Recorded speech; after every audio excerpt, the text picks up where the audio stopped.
우리 다 함께 인사 한번 해보도록 하겠습니다. 우리 옆 사람이랑 예수님 다시 사셨습니다. 예수님 부활하셨습니다. 라고 인사했으면 좋겠습니다. 함께 인사하도록 할까요? 예수님 부활하셨습니다.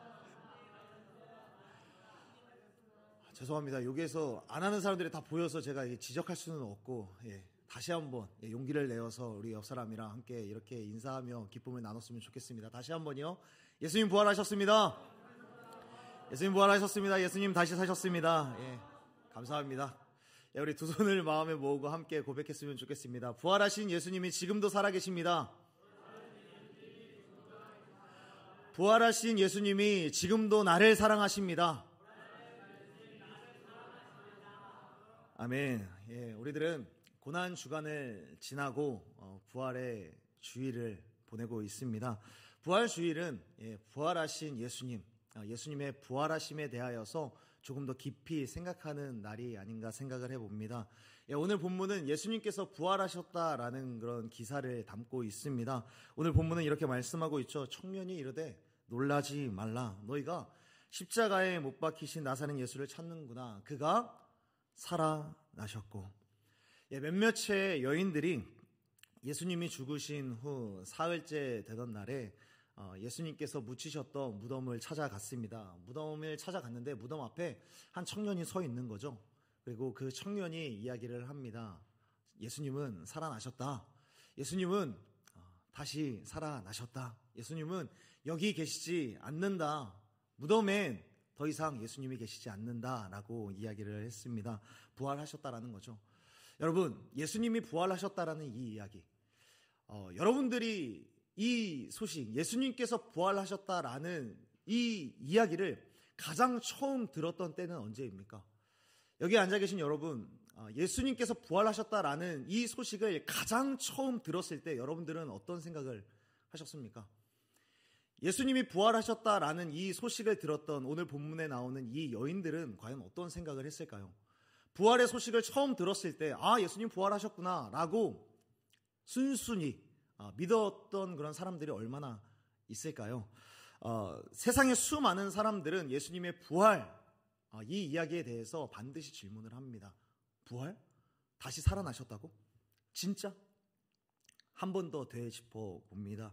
예수님을 믿지 않는 사람들도 예수님의 역사성에 대하여서 어느 정도 인정을 합니다. 역사성에 대하여서 예수님께서 실제로 실존하셨던 인물이다라고 어느 정도 인정을 하는 것 같습니다. 그래서 이 사람들도 세계의 4대 성인으로서 예수님, 그리고 공자, 석가모니, 그리고 소크라테스 이렇게 4대 성인으로서 인정하면서 그래, 예수님이 실존하셨던 것 우리도 알겠어 라고 이야기를 합니다. 그러나 이 부활에 대하여서 예수님이 좋은 사람이었던 것, 예수님께서 훌륭한 일들을 하셨던 것, 그리고 굉장히 좋은 일들을 많이 하셨던 것 내가 알고 있어. 그런데 부활? 다시 살아나셨다고? 이건 좀 아니지 않아 라고 이야기하는 사람들이 굉장히 많이 있습니다. 부활이 진짜가 아니라 거짓이라고 반박을 하고 딴지를 거는 사람들이 굉장히 많이 있다라는 것입니다. 예수는 역사다라고 하는 책을 보면은 간략하게 이런 내용을 소개를 합니다. 부활이 진짜가 아니다라고 이야기하는 사람들이 어떤 주장을 펼치냐면 부활이 거짓이다라고 이야기하는 사람들이 어떤 근거로 이야기를 하냐면 첫 번째로 예수님은 부활한 것이 아니라 제자들이 집단적으로 최면에 걸렸다라고 주장을 하면서 예수님의 부활은 진짜가 아니다라고 주장을 합니다. 예수님을 사랑했고 3년 동안 같이 지냈던 이 예수님이 갑자기 죽으니까 제자들은 패닉 상태에 이르렀고 다시 살아났으면 좋겠다라고 하는 그런 강렬한 열망으로 인하여서 예수님이 정말 부활한 것처럼 믿게 되는 이런 집단적인 최면을 당했다라고 이 사람들은 설명을 하게 되는 거죠. 여러분들은 이 주장에 대해서 어떻게 생각하십니까? 예수님이 부활한 것이 아니라 제자들의 집단적 최면에 걸렸다. 이렇게 주장을 하기에는 우리가 성경에 보면 아시겠지만 증인들이 너무 많지 않습니까? 예수님의 부활을 목격한 사람들이 너무나도 많이 있는 거죠. 고린도전서 15장 4절부터 8절에 이르기에는 예수님이 부활하신 후에 만난 사람들에 대하여서 나열되어 있습니다. 예수님께서 부활하시고 나서 한두 사람한테 보여진 것이 아니라 오늘 본문에 나와 있는 몇몇의 여인들에게도 보여졌고, 그리고 12 제자들에게도 보여졌고, 그리고 그 이후에 그 전에 예수님께서 살아계셨을 때 함께 지냈던 500여 명의 형제들에게도 함께 보이셨고, 그리고 그 이후에 진짜 만난 것은 아니지만 사도 바울이라고 하는 그 사람에게도 진짜 같이 만나 주셨던 그런 역사가 있습니다. 이렇게 수많은 사람들에게 보여졌는데, 이 수많은 사람들이 한꺼번에 집단적으로 최면에 걸렸다라는 것은 사실 너무나도 가능성이 희박한 것이 되겠죠. 그리고 두 번째로 이 사람들이 왜 예수님의 부활이 거짓인가라고 이야기를 하냐면, 제자들이 예수님의 시체를 훔쳐가서 그 이후에 예수님의 부활이 진짜다라고 주장을 한다라는 것이죠. 예수님의 제자들이 예수님의 시체를 훔쳐갔다라는 겁니다. 당시에 유대 종교 지도자들이나 로마 정부도 가장 경계했던 부분이 바로 이런 것이었습니다. 예수님의 시체를 훔쳐갈 것이다. 그래서 로마 정부와 그리고 유대 종교 지도자들은 그 앞에 커다란 돌을 가로막았고, 그리고 그 앞을 누가 지키게 되었죠? 로마 군인과 경비병을 세워서 지키게 했습니다. 그런 상황에서 과연 제자들이 예수님의 시체를 훔칠 수 있었을까 하는 것에 대해서 우리들은 의문을 품을 수 있고요. 무엇보다 한 가지 또 생각해 볼 만한 것은, 제자들은 사실 그 당시에 예수님의 시체를 훔칠 만한, 그럴 만한 위인들이 아니었다라는 것들을 우리들은 생각해 볼 수 있습니다. 오늘 본문에서도 예수님의 시체, 예수님의 무덤에 찾아간 사람들이 누구였다라고 기록을 하고 있습니까? 몇몇의 여인들이었습니다. 예수님의 제자들은 예수님이 잡히자마자 가장 빨리 움직인 사람들이 바로 제자들입니다. 가장 빨리 어떻게 움직였습니까? 다 도망쳤습니다. 예수님의 부활이 진짜 일어나지 않았으면서 예수님의 부활이 일어났습니다 라고 담대하게 외칠 만한 그런 사람들이 아니라는 겁니다. 예수님의 부활을 외치면 어떻게 됩니까? 잡히고 모진 고난을 당하고 예수님께서 당하셨던 대로 그대로 처형당할 것이 불보듯 뻔한 일인데, 제자들이 과연 그렇게 할 수 있었을까? 그렇게 담대한 마음이 있었을까? 그런 용기가 있었을까? 아니요, 제자들은 그럴 만한 사람들이 아니었다라는 것입니다. 물론 훗날 부활을 경험한 이후에는 그렇게 살아갔습니다. 십자가에 거꾸로 매달려 죽기까지 했고요. 많은 고난을 당했습니다. 예수님의 부활을 증거함으로써 많은 고난을 당했지만 그것은 부활을 실제로 목격했기 때문에 가능했던 일이고요. 부활이 진짜로 일어나지 않았으면서도 이렇게 할 수 있을 만한 그런 사람들이 아니라는 겁니다. 그렇기 때문에 이건 역시 전혀 가능성이 없는 이야기가 됩니다. 그렇다면 세 번째로 이 사람들은 예수님의 부활을 어떻게 반박을 하느냐? 예수님은 죽으신 것이 아니라 정말 죽기 직전까지, 가사 상태에 이를 때까지 정말 어떤 가사 상태, 기절 상태에 이르렀다가 겨우 깨어나게 되었다라고 이야기를 하는 것이죠. 그런데 이런 이야기를 하는 사람들은 로마 군사들과 로마의 십자가의 형벌을 너무 무시하는 사람들밖에 되지 않습니다. 뜨거운 뙤약볕에 십자가에 달리셔서 손과 발이 못 박힌 채로, 그리고 그 이전에 수많은 채찍질을 맞으시고 그 상태에서 6시간 동안 십자가에 매달려 있는 그 상황에서 어느 누가 생명을 부지할 수 있겠습니까? 이 모든 것들을 종합해 보면 반론으로 제시하는 이 많은 것들이 참 논리가 빈약하다라는 것을 우리들은 확인해 볼 수 있습니다. 예수님이 부활하지 않으셨다라고 하는 이러한 주장들은 사실 논리적으로 설명하기에 굉장히 빈약하다라는 것이죠. 그런데 조금 바꿔서 이야기를 해보면, 제가 이 반박들에 대해서 다시 한번 반박을 했는데 이 내용들을 다 사실 성경을 근거로 제가 말씀을 드렸습니다. 바꿔 말하면 예수님이 부활하셨다라는 이 내용도 사실 성경을 제외하고 다른 이야기들로 예수님의 부활을 옹호하는 것 역시 사실 논리적으로 좀 빈약하다라는 것을 우리들은 인정할 수밖에 없습니다. 예수님의 부활, 이것을 성경을 제외하고서 논리적으로 증명할 수 있는 그것들에는 조금 한계가 있다라는 것이죠. 이 말은 사실 예수님의 부활은 어떤 논리적인 설명이라든지 논리적인 반박이라든지 어떤 논리적인 역설 이런 것들로 되는 것이 아니라, 예수님의 부활은 우리가 믿는 믿음의 영역에 속한 것이다 라는 것을 여러분들에게 말씀드리고 싶습니다. 예수님의 부활, 이 부활은 우리가 믿는 믿음의 영역에 속한 것입니다. 왜 믿음의 영역에 속한 것입니까? 성경이 그렇게 말씀하고 있기 때문에요. 성경의 권위를 믿고 그 성경이 말하고 있는 바 예수님께서 부활하셨다라고 이야기하기 때문에 우리들은 믿는 것입니다. 예수님이 부활하지 않으셨다라는 사실을 논리적으로 설명할 수 없듯이 부활하셨다라는 것을 사실 성경을 제외하고서 논리적으로 설명할 수 없듯이 믿지 않겠다라고 이야기하는 사람들에게 아무리 논리적으로 말빨로 굴복시킨다라고 해서 그들은 믿지 않습니다. 그들은 결코 믿지 않습니다. 기독교는 예수님이 실제로 죽으셨다가 실제로 부활하셨다라는 사실을 믿는 종교입니다. 부활의 종교가 바로 기독교입니다. 예수님은 부활하셨죠. 예수님은 부활하셨습니다. 우리는 모두 예수님이 부활하셨다라고 믿는 사람들입니다. 하나님의 말씀이 그렇게 말씀하고 있기 때문이죠. 그러므로 사랑하는 여러분, 예수님의 부활에 대하여서 세상의 그 어떤 반박과 그 어떤 논리 속에서도 성경의 권위를 믿고 하나님의 말씀의 역사성을 분명히 믿고 그 믿음이 흔들리지 않는 저와 여러분이 되기를 간절히 소원하고 축복합니다. 예수님은 부활하셨습니다. 왜요? 하나님께서 말씀하셨기 때문입니다. 그리고 성경이 증언하는 바 실제로 이렇게 수많은 사람들에게 보이셨기 때문입니다. 이 사실을 꼭 믿고 살아가는 저와 여러분이 되었으면 좋겠습니다. 그렇다면 여러분, 우리들은 다 예수님이 부활하셨다라는 사실을 믿습니다. 예수님이 부활하셨는데 그렇다면 예수님의 부활이 우리와 무슨 상관이 있습니까? 예수님의 부활이 지금 오늘을 살아가는 우리들에게 어떤 의미가 있냐는 겁니다. 여러분, 예수님의 부활이 우리 가운데 어떤 의미가 있죠? 오늘을 살아가는 우리들에게 어떤 의미가 있습니까? 예수님이 부활하셨습니다. 그래서 그게 지금 오늘을 살아가는 우리들에게 어떻게 역사되어지고 있습니까? 그게 무슨 의미가 됩니까? 로마서 6장 5절에서는 이렇게 말씀하고 있습니다. 그리스도의 죽으심으로 우리가 함께 죽었다면 그분의 부활하심과 함께 우리도 틀림없이 부활하게 될 것입니다 라고 말씀하고 있습니다. 예수님의 부활이 지금 우리 가운데 무슨 상관이 있고 무슨 의미가 되느냐? 예수님이 부활하신 것처럼 우리 역시 부활하게 될 것이다 라는 것을 보증해주고 있습니다. 확증해주고 있는 것이죠. 사랑하는 여러분, 이 세상의 역사를 크게 보면은 성경은 이 세상의 역사를 크게 네 등분으로 설명을 합니다. 먼저 창조의 시간으로 설명을 하고요. 창조의 시간 이후에 타락의 시간을 설명을 합니다.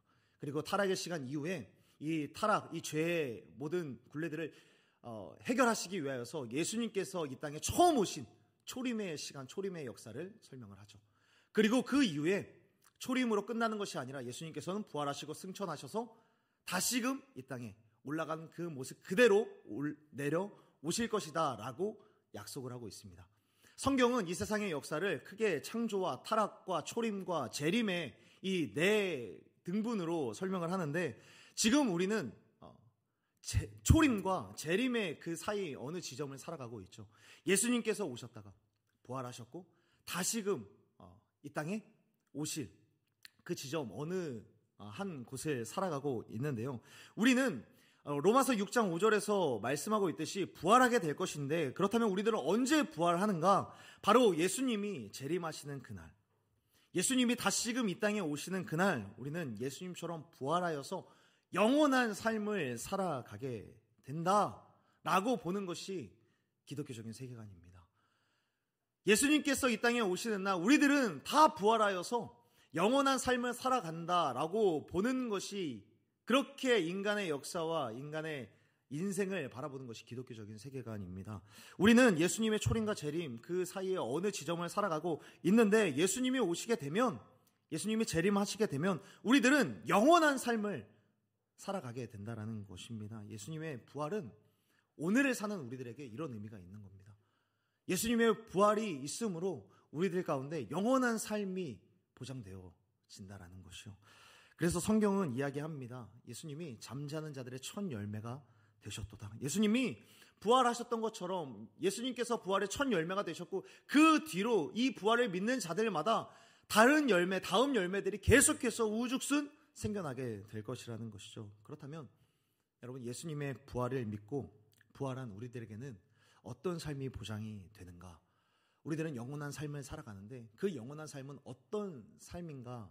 성경은 이렇게 이야기를 합니다. 여러분 함께 따라해 주시겠습니까? 모든 고통이 사라진다.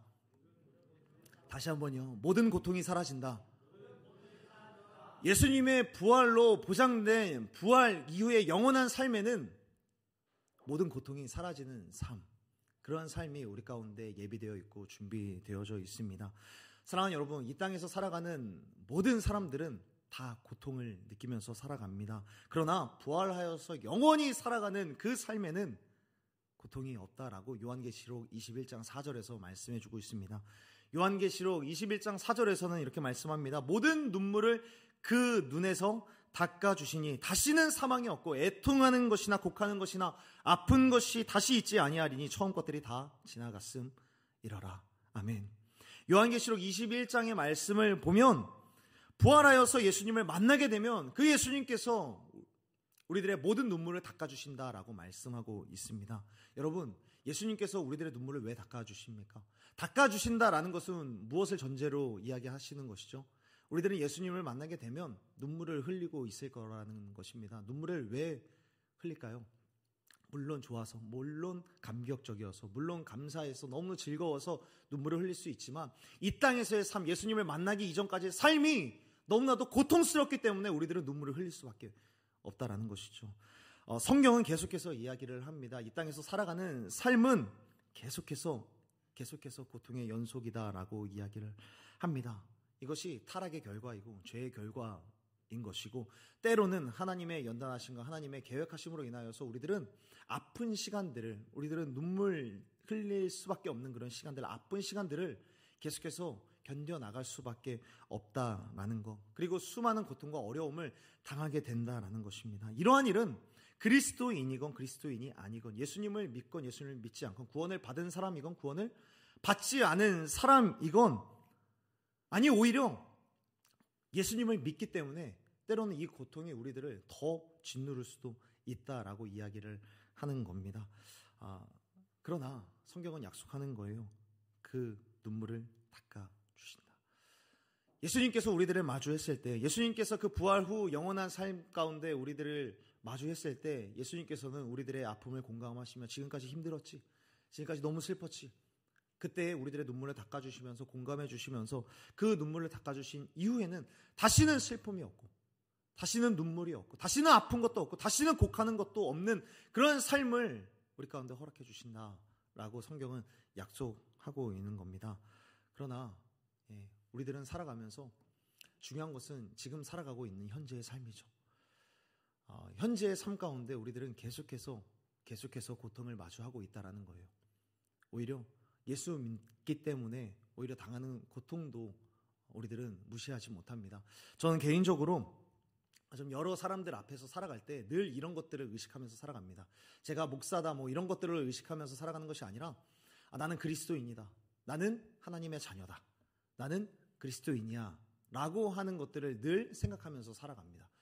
그 생각들을 왜 하냐면 저 사람들, 세상에 믿지 않는 사람들이 나를 보면서 교회를 다니는 사람, 예수 믿는 사람은 저렇구나 평가하고 판단할 수 있는 잣대가 되기 때문에 저는 웬만한 사람들 앞에서 늘 이러한 인식을 가지고 살아갑니다. 그리스도인이야. 저 사람들이 나를 보고 예수님을 판단할 거야, 예수님을 평가할 거야. 그렇기 때문에 기독교인답게 살아가야 돼 라는 그런 마음을 가지면서 살아갑니다. 그래서 사실 많은 사람들 앞에서 말하고 싶은 대로 말하지 못하는 경우들도 있고요. 어떻게 행동하고 싶은 대로 행동하지 못하는 경우들이 있습니다. 그리고 원래 제가 욕을 잘 못하는데요, 욕도 안 하려고 합니다. 그런데 이러한 어떤 제한된 삶을 계속해서 살아가려다 보니까 사실 이러한 삶이 저를 옥죄기도 합니다. 답답하기도 하고요. 어떤 가슴 앓이를 혼자 스스로 하게 되는 경우들도 있습니다. 그런데 제가 계속해서 제 본성 그대로를 나타낼 수 없는 거예요. 그렇게 되면 세상의 사람들이 저를 보고 하나님을 오해하게 될까봐 그렇게 살아가지 못하는 거죠. 여러분들 중에 혹시나 여러분들 중에도 이런 생각을 가지면서 살아가고 계시는 분들 혹시 안 계십니까? 내가 예수님을 믿는 것 때문에 어떤 행동에 조심스럽게 되고, 조금은 내가 절제해야 되고, 조금은 자중해야 되고, 저 사람들이 나를 보면서 하나님을 평가하게 될 거야, 저 사람들이 나를 보면서 예수님을 판단하게 될 거야 라고 하면서 내 행동을 조금씩 절제해야 되는 그런 생각을 하면서 살아가는 사람들. 그리스도인이기 때문에 나는 그러면 안 된다라는 그런 사명감 때문에 살아가는 사람들이 많이 있습니다. 기독교인이라고 해서 참 고통이 비켜가면, 이런 것들로 인하여서 어떤 답답한 가슴앓이를 비켜가면 참 좋을 텐데 우리 삶에 이런 고통들이 찾아온다라는 거죠. 예수님을 믿는 것 때문에. 또한 예수님을 믿어도 친구들과의 관계 속에서 어려움을 겪습니다. 예수님을 믿어도 어떤 두려움과 불안함이 반드시 찾아옵니다. 진로에 대한 불안함들이 어떻게 보면 더 빨리, 더 많이, 더 제한적으로 찾아올 수 있습니다. 또 예수님을 믿어도 공부를 못하는 것 때문에 스트레스를 받고 어떤 미래에 대한 어두운 부분들이 계속해서 그려지고 부정적인 생각들, 그것에 함몰되어서 계속해서 좌절하고 실망하는 쪽으로 살아갈 수도 있습니다. 그로 인하여서 내 자신을 찢고 핥히는 그런 생각들, 그리고 내 자신을 계속해서 끊임없이 괴롭히는 그런 고통들을 우리들은 마주하게 된다는 것이죠. 그리스도인이어도 평소 수많은 사람들이 일상에서 하고 있는 그런 고민과 염려들을 늘 하게 된다는 것이죠. 가정 안에서 심하게 박히는 어떤 트라우마들, 상처들, 그리스도인이어도 피해갈 수 없습니다. 관계 속에서 맺힌 죽고 싶을 만큼 괴로울 때, 참 기독교인이라서 이것을 극복할 수 있느냐? 믿음이 충만하면 이것을 극복할 수 있느냐? 아니요, 극복할 수 없습니다. 극복이 잘 되지 않습니다. 여전히 아프고 여전히 잘 극복되지 않습니다. 그런데 예수님을 믿건 안 믿건, 그리스도인이건 그리스도인이 아니건 여전히 고통을 극복하는 것은 불가능에 가까워 보이지만, 그렇지만 이 둘의 가장 큰 차이점은 무엇인가? 그리스도인이건 그리스도인이 아닌 그 사람의 가장 큰 차이는 무엇인가? 우리는 이 땅에서 상처를 안고 살아가지만 이 땅에서 영원히 사는 것이 아니라 이 땅에서 고통을 느끼고 고통스러울 수밖에 없는 인생이지만, 이 세상은 반드시 끝이 있고 이 세상 너머에 죽음이라고 하는 문을 열면 새로운 삶, 부활 이후에 새로운 삶이 있다. 그 삶은 아픔이나 애통이나 곡하는 것이나 슬픔이나 눈물 짓는 것이 아니라, 그러한 삶이 주어지는 것이 아니라 하나님 안에서 평강을 누리는 삶이 주어져 있지, 그날에는 지금 내가 누리고 있는 지금 겪고 있는 이 고통을 겪지 않지. 그 날을 꿈꾸면서 오늘을 살아가는 것, 그 날을 꿈꾸면서 오늘을 버텨나가는 것, 그 날을 꿈꾸면서 오늘을 견뎌나가는 것이 그리스도인의 삶이라는 것입니다. 사랑하는 여러분, 우리는 고통이 극복되지 않고 여전히 아플 수 있습니다. 여전히 슬프고 고통스럽고 눈물 지을 수 있습니다. 그러나 우리는 이 땅에서의 이 삶이 영원히 사는 것이 아니라 죽음 이후에, 부활 이후에 영원한 삶에서 살아갈 것을 알기 때문에 부활 소망을 붙들고 오늘의 고통을 견디면서 살아가는 것, 이것이 그리스도인의 삶이라는 사실을 꼭 기억하고 살아가는 저와 여러분이 되었으면 좋겠습니다. 사랑하는 여러분, 예수님이 부활하신 것처럼 우리도 언젠가 부활하게 됩니다. 그 부활을 믿고 그 영원한 삶을 바라보면서, 영원한 삶이 있기 때문에 오늘의 고통을 내가 견딜 수 있다, 오늘의 고통을 충분히 견뎌 나아갈 수 있는 힘이 주어진다라는 사실을 믿고 살아가는 저와 여러분이 되었으면 좋겠습니다. 부활의 그 날이 오면 모든 고통은 사라지게 됩니다. 또 여기서 두 번째로 또 생각해 볼 만한 것은, 우리에게 어떤 삶이 또 주어지는가 함께 따라서 했으면 좋겠습니다. 하나님을 온전히 알 수 있습니다. 다시 한번요. 하나님을 온전히 알 수 있습니다. 부활 이후에 영원한 삶 가운데 들어가게 되면 첫 번째로 모든 고통이 사라지고, 두 번째로 하나님을 온전히 알 수 있게 됩니다. 우리가 이 땅에서 살아가면서 신앙생활을 정말 잘 하려고 하고 있고 정말 잘 하는 청년들 여기에도 굉장히 많이 있는 줄 압니다. 그런데 하나님을 믿고 예수님의 부활도 너무나도 잘 믿고 지금 이 자리에서 예배를 드리는 것도 아무런 문제가 없지만, 우리는 때때로 믿음이 흔들리는 시기를 겪게 됩니다. 믿음이 흔들려서 예배를 드리고 있는데도 내가 예배를 드리고 있는 건지, 예배를 보고 있는 건지 흔들리는 경우들도 있고, 내가 찬양을 하고 있는 건지, 노래를 부르고 있는 건지 흔들릴 때가 굉장히 많이 있습니다. 뜨겁게 울면서 기도했다가도 다음날 다시 그 전과 같이 되돌아가는 그런 모습들을 우리들은 겪게 됩니다. 하나님을 믿는 믿음, 부활을 믿는 믿음, 예배의 대상이고 주체가 되는 하나님을 향한 믿음이 이리저리 요동치게 되는 것이죠. 하나님의 말씀을 듣는 것보다 세상의 여러 가지 생각들이 우리의 생각과 우리의 마음을 주장하고 있으니 믿음이 흔들리지 않는 것이 오히려 더 이상할 수도 있겠죠. 그러나 왜 이런 시기를 겪게 됩니까? 왜 그렇습니까? 믿음의 대상이신 하나님의 존재가 확실하게 보이지 않기 때문에요. 이 땅에서는 하나님의 존재가 확실하게 보이지 않기 때문에 우리들의 믿음이 계속해서 흔들립니다. 믿음의 대상이신 하나님이 확실하게 보이지 않아요. 하나님께서 우리 눈에 확실히 보이게 되면 우리가 확실히 알게 되고 예배할 수 있을 텐데 보이지 않는 하나님이시기 때문에 믿음의 눈으로 바라봐야 되는데 그 믿음의 눈, 이것이 자꾸 감겼다가 켜졌다, 감겼다가 떠졌다, 자꾸 이것이 반복되니까 믿음의 대상이신 하나님이 확실하게 보이지 않는 거예요. 그런데 이런 고민이 마지막 날에 다 해소가 된다라는 겁니다.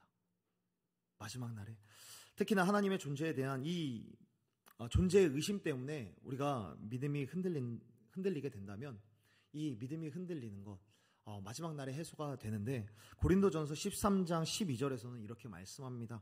우리가 지금은 거울로 보는 것 같이 희미하다. 거울로 보는 것 같이 희미하대요.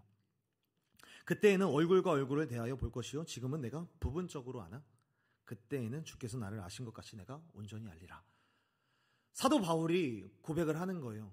사도 바울도 지금 하나님이 거울로 보는 것 같이 희미하다라고 고백을 하는 겁니다. 하나님의 존재가 내가 하나님이 살아계신다는 것은 너무나도 잘 알겠어. 예수님의 부활도 내가 분명히 목격했고 분명히 겪었기 때문에 내가 너무나 잘 알고 있어. 그런데 그 존재가 거울을 보는 것 같이 희미하고 내가 부분적으로 알 수밖에 없다라는 겁니다. 그런데 여기에서 의아한 표현은 거울인데 희미하다라는 거죠. 여러분, 여러분들 오늘 이 교회에 나올 때 거울로 다 치장을 했죠. 거울을 보면서 아이라인도 그렸을 거고 거울을 보면서 화장도 했을 건데 거울을 보면 희미하게 보입니까? 또렷하게 보입니까? 지금 이 시대의 거울은 또렷하게 보입니다. 그런데 이때 당시에 사도 바울이 사용했었던 거울은 어떤 거울이었을까요? 역사책에 많이 기록되어 있는 청동 거울, 구리 거울 이런 거랑 비슷하다고 생각하시면 됩니다. 우리가 쇠로 된 숟가락 거기로 보게 되면 우리들의 모습이 잘 보입니까? 뚱뚱해 보이거나 찌그러져 보이거나 그렇게 되죠. 거울 말고 이 쇠 숟가락으로 우리가 이 쇠 숟가락을 보면서 화장을 한다라고 생각을 해보십시오. 잘 되지 않을 겁니다. 지금 이것처럼 하나님이 이렇게 보인다라는 거예요. 사도 바울은 하나님이 제대로 보이지 않는 거예요. 존재가 있다라는 것은 확실하게 알겠는데 그 하나님에 대해서 확실하게 알지 못한다라는 거죠. 사도 바울이 구리 거울을 보면서 계속해서 이런 생각을 한 거예요. 하나님이 이렇게 보인다. 그래서 너무나도 답답하다. 그래서 내 믿음이 자꾸 흔들린다. 사도 바울이 하나님을 믿긴 믿겠는데 정확하게 알지 못하는 거예요. 여러분, 사도 바울이 어떤 사람입니까? 신약 성경의 절반을 기록하면서 이리저리 돌아다니면서 복음을 전했던 바울인데도 그 바울마저도 하나님이 희미하게 보이는 것 때문에 고민하고 또 고민했다라는 거예요. 이런 고백을 보면서 사실 우리도 위로를 얻게 되는 것 같습니다. 그래, 사도 바울도 이렇게 하나님을 향하여서 이런 의심의 눈초리를 가졌을 때도 있었지. 이렇게 믿음이 흔들렸지. 그러나 사도 바울이 그 시기를 그럼에도 성경을 기록하면서 이리저리 다니면서 그 모진 환난과 고통을 견딜 수 있었던 이유는 무엇이냐? 그날 하나님을 온전히 배울 그날, 얼굴과 얼굴을 마주할 그날, 하나님을 온전히 알 수 있는, 하나님이 내 머리털을 아시는 것과 같이 나를 그렇게 또렷하게 아시는 것처럼 나도 하나님을 또렷이 알 수 있는 그 날이 분명히 나에게 있기 때문에, 그 날이 분명히 나에게 찾아오기 때문에 그 날을 기다리면서, 그 날을 고대하면서 그 순간에 고통을 견뎌나갔던 것입니다. 내가 지금은 하나님을 부분적으로 아나, 지금은 내가 하나님에 대해서 부분적으로 알지만 그때에는 하나님을 정확하게 알 수 있고, 하나님의 얼굴과 얼굴을 마주하면서 눈은 이렇게 생겼네, 코는 이렇게 생겼네, 입술은 이렇게 생겼네, 하나님과 이렇게 보면서 뚜렷하게 눈을 마주할 그 날이 있다라는 것을 믿기 때문에 그 시기를 견뎌나갔다라는 것이죠. 그 역시 이리저리 흔들릴 수밖에 없는 삶을 살아갔습니다. 그럼에도 그렇게 희미하게라도 보이는 그 하나님을 붙들면서 그래, 온전히 볼 수 있는 그 날이 있지. 그 날을 꿈꾸면서 희미할지라도 그럼에도 보이는 그 하나님을 바라보면서 오늘의 믿음을 붙들고 살아갈 수 있었던 것입니다. 사랑하는 여러분, 말씀을 정리해 보겠습니다. 사랑하는 여러분, 예수님의 부활이 우리들에게, 여러분들에게 어떤 의미가 있습니까? 우리들에게 어떤 의미가 있습니까? 예수님이 부활하신 것처럼 우리도 언젠가 부활하게 될 거라는 사실을 믿는 것이 기독교 신앙입니다. 부활하여서 사는 그 영원한 삶에는 어떠한 고통도 없습니다.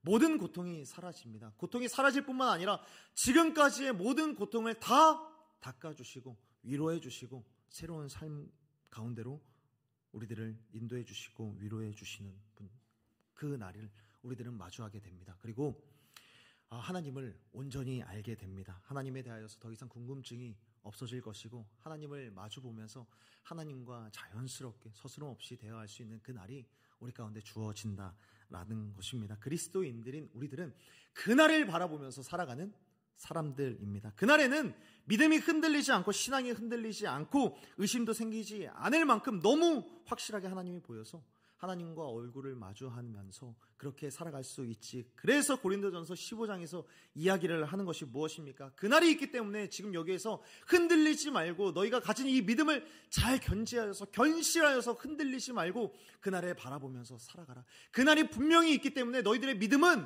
헛것이 아니야. 그 믿음을 바라보면서 지금의 고통과 지금의 아픔들을 너희들은 견뎌 나갈 수 있어 라고 말씀하고 있습니다. 사랑하는 여러분, 모든 인간은 죽습니다. 그러나 거기서 끝나는 것이 아니라는 사실을 꼭 믿고 나아가는 저와 여러분이 되었으면 좋겠습니다. 또한 하나님이 내가 원하는 만큼 보이지 않고 존재의 의심이 들 때에도 온전히 알 수 있는 그날에 소망을 두고 내게 심겨진 그 믿음을 견고히 하기를 힘써보는 저와 여러분이 되었으면 좋겠습니다. 그날에 모든 궁금증이 해결될 것, 그리고 모든 고통이 사라질 것, 그 부활 이후의 영원한 삶을 꿈꾸며 그날을 바라보며 오늘의 믿음을 굳게 잘 붙잡고 살아가는 저와 여러분이 되었으면 좋겠습니다. 우리 그 날을 소망하며 우리 이 시간에 함께 찬양했으면 좋겠습니다. 예수 열방의 소망이라고 하는 찬양을 함께 했으면 좋겠는데요. 예수님께서 부활하셨기 때문에 우리 가운데 이런 소망이 있다. 결국엔 예수님이 우리의 소망이 된다라는 그 사실을 우리가 함께 힘차게 손뼉치면서 함께 고백했으면 좋겠습니다. 우리 예수 열방의 소망 함께 찬양하도록 하겠습니다.